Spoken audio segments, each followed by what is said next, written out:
আসসালামু আলাইকুম। আজকে আপনাদেরকে দেখাবো কিভাবে আমরা সাইনের ছবিটা বানাতে পারি। অর্থাৎ বিভিন্ন অ্যাডমিশন ফর্ম বলেন বা বিভিন্ন কাজে আমাদের নিজস্ব সাইনের ছবি বানাতে হয়, যেটা আমরা ওয়েবসাইটে আপলোড করে থাকি। তো ওই ছবিটা আমরা কিভাবে বানাতে পারি খুব সহজে মোবাইলের মাধ্যমে, সেটাই আপনাদেরকে দেখাবো। আপনারা দেখতে পারতেছেন আমার কাছে এখানে একটা সফটওয়্যার ডাউনলোড করা আছে, সেটার নাম হচ্ছে কেমএস স্ক্যানার। যাদের ডাউনলোড করা নেই প্লে স্টোর থেকে ডাউনলোড করে নেবেন।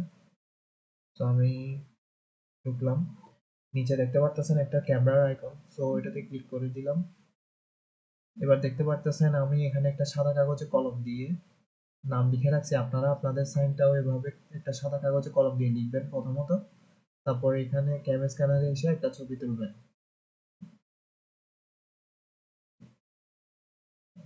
সো ছবি তোলা শেষে আপনারা এটা আপনাদের মতো করে ক্রপ করে নিতে পারেন, যদিও বা ফর্মে দেওয়া থাকবে কতটুকু রিসার্চ করে নিতে হবে, ওই অনুযায়ী আপনারা রিসার্চ করে নেবেন। তো নেক্সটে ক্লিক করার পর দেখতেছেন এখানে বিভিন্ন এফেক্টস আসছে, যেটা ভালো লাগে সেটাই নিয়ে নেবেন। দেন রাইট বাটনে ক্লিক করে দিবেন, আর এভাবে আপনার সাইনের ছবিটা রেডি হয়ে যাবে। আশা করি ভিডিওটা আপনাদের জন্য অনেক হেল্পফুল হবে। যদি ভালো লেগে থাকে চ্যানেলে সাবস্ক্রাইব করে পাশে থাকা বেল আইকনটা ক্লিক করে রাখবেন, যেন পরবর্তীতে কোনো নিউ ভিডিও আসলে আপনারা খুব সহজে পেতে পারেন। ধন্যবাদ।